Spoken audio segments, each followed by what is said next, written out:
Dan di Indonesia juga kan banyak kan, antum nggak berasa. Contoh, anak-anak kecil sejak umur TK aja sudah dilatih untuk benci Islam.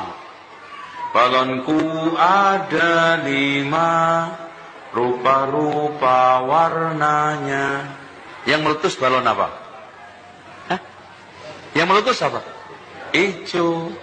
Hatiku sangat kacau. Loh, Islam itu bikin kacau aja. Tinggal 4 pegang erat-erat. Apa? Merah, kuning. Apalagi nyanyi yang jelas-jelas mengajak untuk membenarkan ajaran Kristen. Naik ke puncak gunung, tinggi-tinggi sekali, kiri kanan. Anda lihat Messi ketika berhasil nembak bola. Betapa mirisnya kita melihat ceramah yang seperti ini, yang semodel ini, ketika agama kita, agama Islam yang sangat besar ini, hanya dijadikan sebagai panah-panah kebencian kepada umat beragama lain. Memaknai lagu dengan pemaknaan sempit, lalu kemudian berusaha menginfluence kita untuk membenci umat beragama lain, menurut saya tidak akan pernah bisa memajukan intelektual muslim sampai kapanpun. Ceramah-ceramah yang model begini justru membunuh Islam dari dalam. Jadi menurut saya, model-model ceramah seperti ini memang sudah seharusnya dihentikan.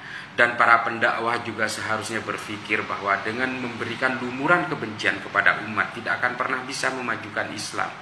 Kita tahu masa kebangkitan intelektual Islam pada masa Bani Abbasiyah itu sungguh luar biasa.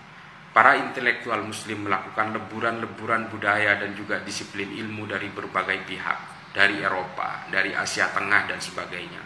Lalu kemudian muncullah beberapa pemikir Islam yang membuat rumusan keilmuan yang luar biasa dan tercerahkan. Diskursus intelektual pada masa itu sungguh mengalami masa keemasan. Lalu kemudian menurun setelah Islam mulai dirasuki oleh tafsir-tafsir eksklusivisme yang hanya mengajari kita untuk membenci umat lain. Kita begitu bangganya melihat seorang mu'allaf menghina agama-agama sebelumnya, tapi kita tidak pernah berpikir bahwa ribuan orang telah meninggalkan agama Islam hanya karena apa? Hanya karena kita terlalu sering dilumuri oleh kebencian. Para pendakwah agama menjelek-jelekan agama lain, mengajari kita untuk membenci agama lain. Umat beragama lain begitu dikekang, begitu diinjak oleh kita. Sementara kita juga sakit hati ketika ada minoritas muslim di negara lain juga diinjak dan dikekang. Tapi kita melakukan pengekangan-pengekangan itu di saat kita menjadi mayoritas.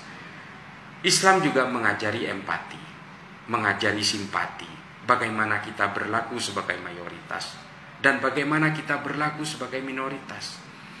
Di zaman Nabi, Islam mayoritas, tapi kita juga tidak pernah menginjak kaum minoritas. Ini juga harus menjadi pelajaran bagi kita. Ketika Nabi memerintah di Madinah, minoritas juga dilindungi dan diberi hak yang sama dengan umat muslim lainnya. Oleh karena itu, buanglah panah-panah kebencian terhadap umat beragama lain, karena bagaimanapun mereka adalah saudara kita dalam kemanusiaan. Jadi kepada para pendakwah agama, saya sebagai orang awam, bukan ustadz, bukan ulama, saya hanya mengharap tolong ajari kami untuk berdamai dengan orang lain. Ajari kami untuk menjadi Islam yang rahmatan lil alamin. Tolong jangan ajari kami untuk membenci orang lain. Jangan ajari kami berperang. Kami tidak ingin berperang. Tapi saya sudah sering diadili, dianggap kafir, dianggap liberal, dianggap Syiah, dianggap ini, dianggap itu. Tapi saya berharap bahwa Islam yang sebenarnya adalah Islam yang bertumpu terhadap kemanusiaan. Islam tidak pernah mengajari kebencian, itu yang saya pahami.